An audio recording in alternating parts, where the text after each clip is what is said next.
Bonjour à tous, voilà, je m'appelle Hugo Bacher, donc j'ai fondé Bacher Productions. Je suis réalisateur montpelliérain et je vais vous raconter une partie de mon histoire. C'est parti.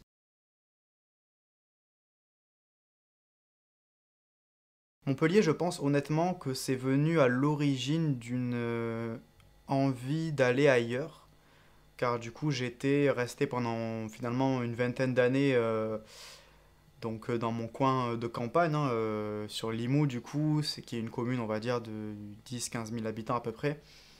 Et en fait, j'ai souhaité vraiment rejoindre une grande ville où je sais que ça allait plus bouger sur le côté artistique, le côté cinéma. Donc une opportunité s'est proposée à moi et après un peu de réflexion, je me suis dit vas-y, il faut y aller, il faut tenter. C'est l'occasion où jamais, peut-être pas ou jamais, mais j'ai senti que c'était l'occasion, que c'était le moment. Donc j'ai tout quitté entre guillemets pour venir sur Montpellier. Et après, de fil en aiguille, il y a eu des rencontres, il y a eu des projets, il y a eu ceci, il y a eu cela. Donc voilà, on est là.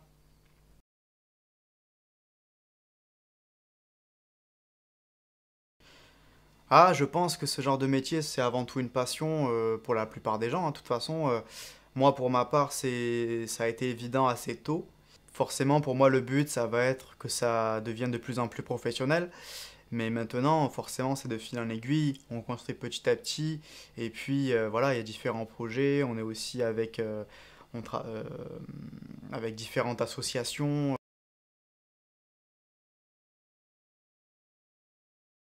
Alors, par rapport au projet, c'est-à-dire que, ouais, j'en ai eu quelques-uns. Donc, avant Montpellier, il y en a eu quelques-uns, forcément, même dans ma jeunesse, mon adolescence, mon début de vie d'adulte, etc.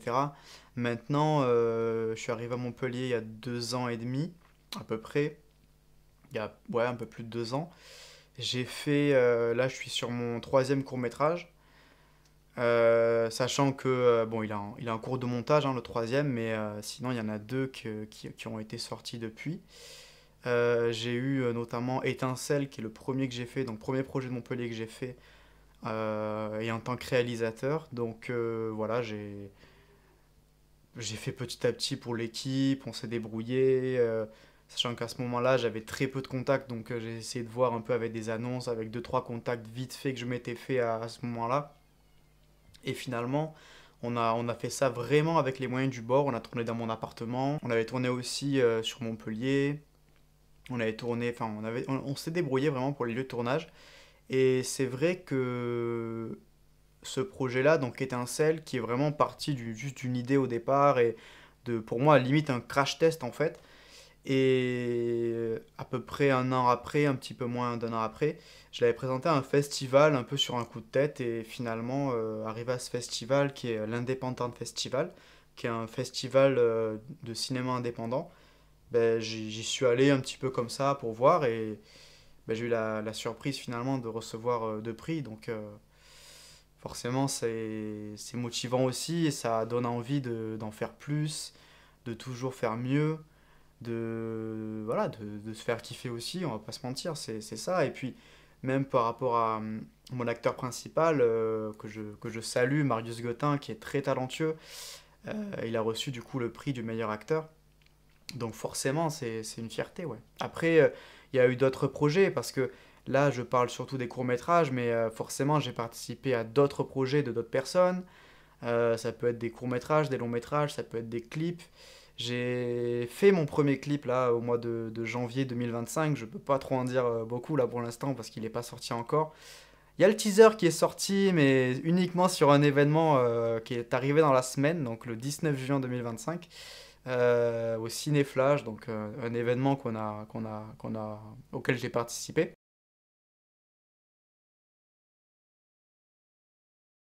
Ma vision sur le fait d'être réalisateur et ma façon de travailler, je dirais que j'essaie déjà, premièrement, de construire une unité, euh, vraiment un groupe. C'est très important en fait qu'il y ait une bonne synergie entre les différentes personnes parce que oui, forcément, en tant que réalisateur, il y a le côté un peu manager, plutôt même une sorte de leader entre guillemets. Mais peu importe le terme, en fait, pour moi, c'est important que ça se passe le meilleur possible sur les tournages.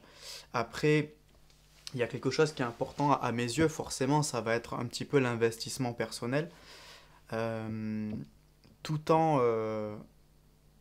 prenant en compte que sur des projets, il y a beaucoup de projets que nous faisons pour l'instant qui sont bénévoles, donc il faut respecter les personnes qui travaillent dans ce projet-là, que ça soit la technique, que ça soit au maquillage, que ça soit les artistes, les acteurs, je sais pas, ça peut être au montage, tout ça.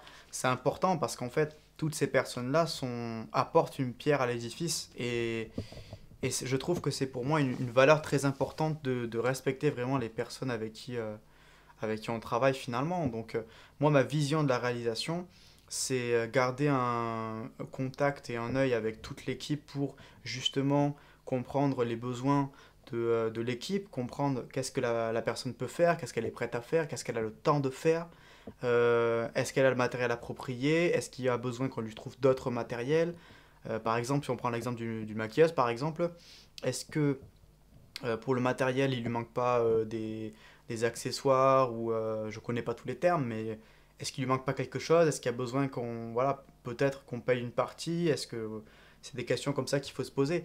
Il faut répondre aux questions. Il faut après, ce qui est intéressant aussi dans les tournages, c'est créer des chefs de pôle, chefs d'équipe, qui eux vont s'occuper, par exemple, euh, alors, par exemple, chef d'équipe, c'est-à-dire si un directeur technique par exemple, lui va pouvoir s'occuper de la partie technique avec les techniciens. Ça permet de déléguer aussi, c'est important. Il y a aussi le HMC. HMC, donc ça va être tout ce qui est le maquillage, tout ce qui est la coiffure, tout ce qui est les costumes.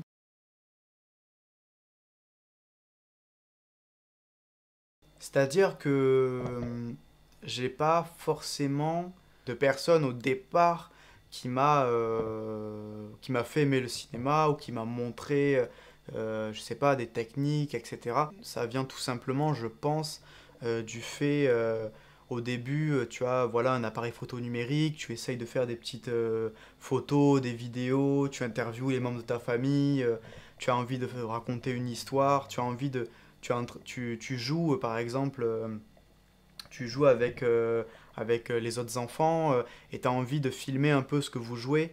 Et en fait, ça part de là aussi, je pense, cette idée-là. Et du fait tout simplement d'avoir... Moi, j'ai toujours aimé les histoires, les scénarios, regarder des films, des séries, tout ça. Donc forcément, t'as ce côté-là qui est intéressant.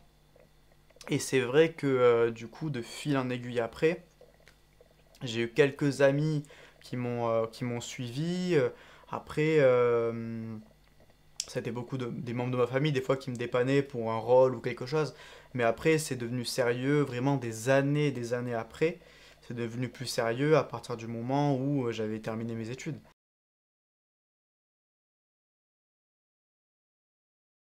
Beaucoup de séries, notamment des années 2000, 2010. Donc en tête, je dirais, bon après, voilà, hein, c'est peut-être pas très original, mais Breaking Bad, bien sûr. Avec des acteurs qui sont incroyables, bien sûr, parce que oui, il y a Bryan Cranston donc, qui joue Walter White, forcément, mais en fait, tous les autres acteurs sont très très bons, et l'histoire, comme elle est racontée, la mise en scène, après, il y a d'autres séries, donc il y a Prison Break aussi, pareil dans le style suspense, action, le côté un peu prison, ça montre un peu l'envers du décor. Après, bon, sur les dernières saisons, c'est différent hein, pour ceux qui ont regardé Prison Break, mais voilà, ça commence à dater un peu. Après, dans les autres séries qui m'ont marqué, il y a quand même Sons of Anarchy, pour ceux qui connaissent. Donc là, assez sombre à des moments, mais ça montre aussi des choses qui sont intéressantes, beaucoup de retournements de situation. J'aime bien aussi, moi, tout ce qui est l'univers, voilà, enfin, dans le cinéma et dans les fictions. J'aime beaucoup tout ce qui est univers, un peu, tout ce qui est gang, tout ce qui est, voilà, mafia, les envers du décor avec les gouvernements, etc. C'est assez intéressant, du point de vue, du moins, cinématographique et mise en scène.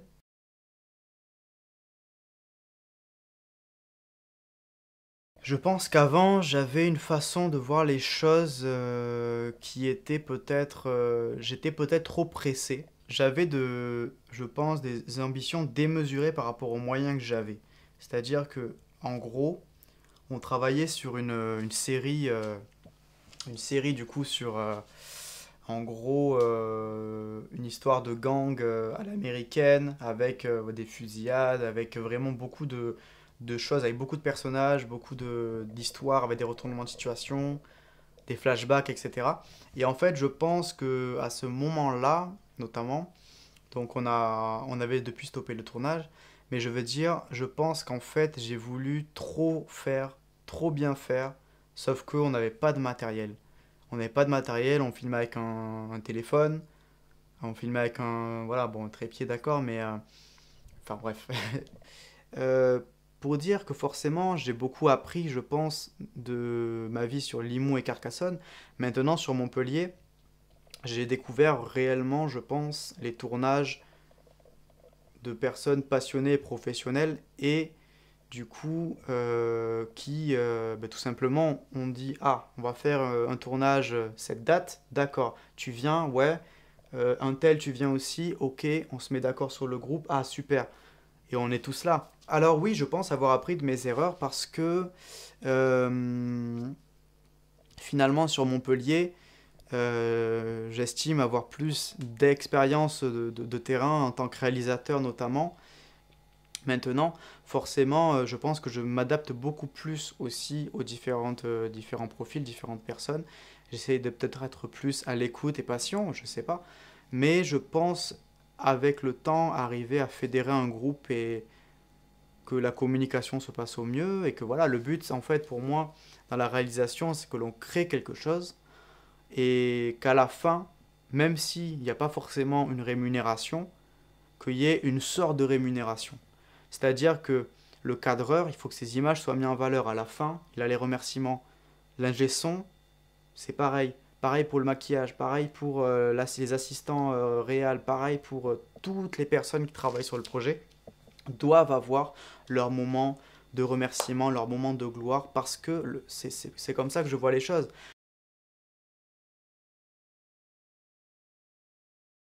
Pour les personnes avec qui je travaille, c'est-à-dire qu'en arrivant sur Montpellier, j'étais déjà un petit peu rodé sur les personnes avec qui travailler ou ne pas travailler.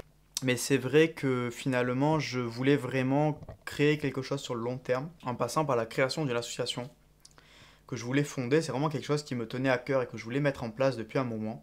Et c'est vrai que j'avais jusque-là pas encore trouvé des personnes vraiment sérieuses, vraiment concentrées, vraiment passionnées comme moi et qui avaient cette volonté de construire sur le long terme et vraiment de construire quelque chose d'intéressant, de sérieux. Et de fil en aiguille, en fait, en discutant un peu à droite à gauche, je me suis retrouvé du coup avec une personne qui m'a parlé d'une amie à elle, ou d'une connaissance, je sais plus, qui était en fait en relation avec quelqu'un d'autre encore pour créer une association dans le cinéma et l'audiovisuel, les arts, etc.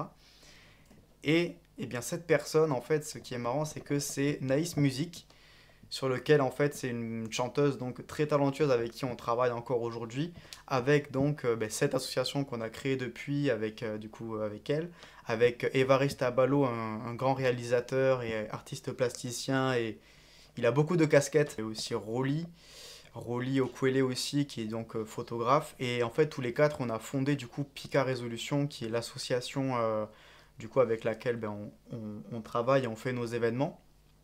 Et donc voilà, il y a beaucoup de personnes, donc notamment du coup les membres de Picard et toutes les personnes qui tournent un petit peu autour, on va dire, de cette, entre nous, on dit que c'est une toile, en quelque sorte, voilà.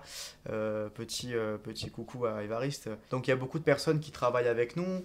Ça peut être aussi d'autres associations, ça peut être des structures, ça peut être des entreprises, ça peut être beaucoup de choses. Des indépendants, des étudiants, il y a vraiment tout type de personnes. Et c'est vrai que du coup, on travaille sur des événements ou des tournages. Et voilà.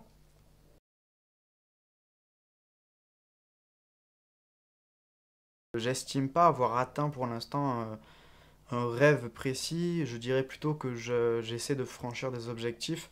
Après, honnêtement, en fait, en tant qu'autodidacte, il y a beaucoup de choses qui peuvent paraître pour moi un peu long parce que j'ai envie en fait voilà, de passer à l'étape d'après, l'étape d'après, l'étape d'après.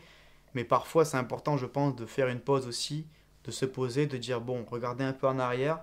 Ah oui, il y a 2 ans, j'en étais là, il y a 3 ans, j'en étais là, il y a un an, j'en étais là, j'en suis là. Ça paraît bête, mais c'est vrai que je pense que c'est quelque chose qui est important à faire dans tout type de discipline et de métier ou dans la vie en général, de regarder un peu en arrière et se dire c'était mieux, c'était pire, c'était pareil, peu importe, mais c'est important, je pense, de regarder en arrière avant de tout le temps regarder en avant. Et je dis ça, mais je regarde moi tout le temps en avant, mais c'est bon, bref. Mais je pense que ça peut être, enfin, c'est un truc que j'essaye de faire en tout cas.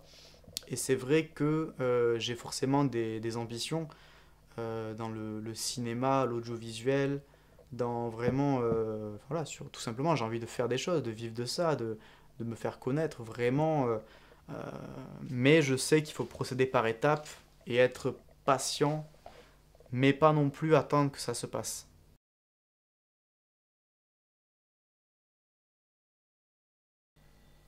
Honnêtement, je pense que connaître son avenir serait une grossière erreur.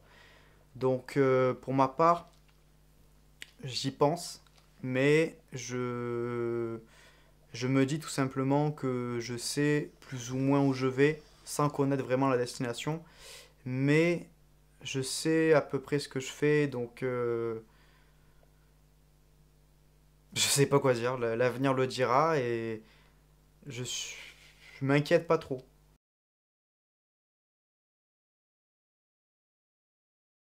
Oui, en termes de remerciements, eh bien, bien sûr, là directement, je vais penser à mes parents, ma sœur, mes grands-parents, des membres un petit peu de ma famille. Ça peut être, par exemple, voilà, donc les membres de Pika Resolution, que ce soit Évariste Abalo, qui depuis a fondé son entreprise Focus Art Production, avec Vanessa Giraud, du coup, chez Picard. Donc il y a aussi Lucas Pict, voilà mon binôme, forcément.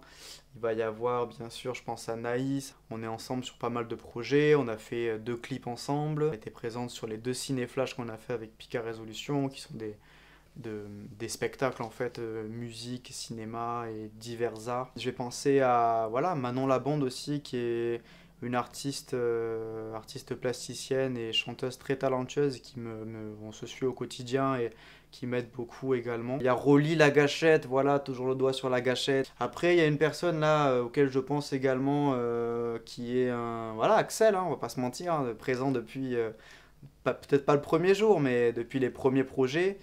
On se voit encore régulièrement. Bon, déjà, on est amis de base, hein, de très bons amis à la base. Non, mais voilà, Axel, sur lequel d'ailleurs on prépare un projet ensemble, j'en dis pas plus. Un projet qui devrait être pour, je dirais pas la date parce que j'ai appris au travers de certains confrères que donner les dates en avance, c'était pas forcément toujours gage de chance. Parfois, ça pouvait porter malchance de donner les dates en avance, surtout quand c'est public. Mais disons que, voilà, pour la petite le petit tease, disons que, ouais, on prépare un petit truc, ouais. Et forcément, je le remercie parce qu'il est polyvalent, Axel. Donc, par exemple, quand on a fait un clip là, en janvier, il était régisseur général. Récemment, on a organisé le Ciné Flash, on l'a passé en agent de sécurité. Voilà quoi. Il s'était porté volontaire pour nous aider, donc il était là. Et voilà, du coup. Il est comédien aussi, Axel, à ses heures perdues. Il fait beaucoup de choses, franchement. Mais non, franchement, Axel, très polyvalent et ça fait partie des personnes qui me soutiennent forcément le plus. Après, forcément, dans les autres personnes qui me soutiennent, même si c'est un peu plus de loin, mais c'est quand même efficace comme soutien, c'est beaucoup aussi. C'est l'équipe Chocolatine Production que je salue. Voilà, je remercie aussi le comité des fêtes de la Digne d'Aval. Voilà, bon, pour ceux qui connaîtront, c'est dans l'Aude. Mais non, c'est des personnes qui me soutiennent aussi sur des projets. On se soutient sur des événements, sur des projets mutuellement en fait. Donc c'est toujours un. Voilà, Stéphanie et Stéphane, du coup, qui dirigent à deux cette association. Ils me soutiennent aussi en me conseillant tout simplement en fait sur ma carrière. Enfin, en fait, la vérité, c'est ça, hein. C'est de bons conseillers pour moi. C'est important.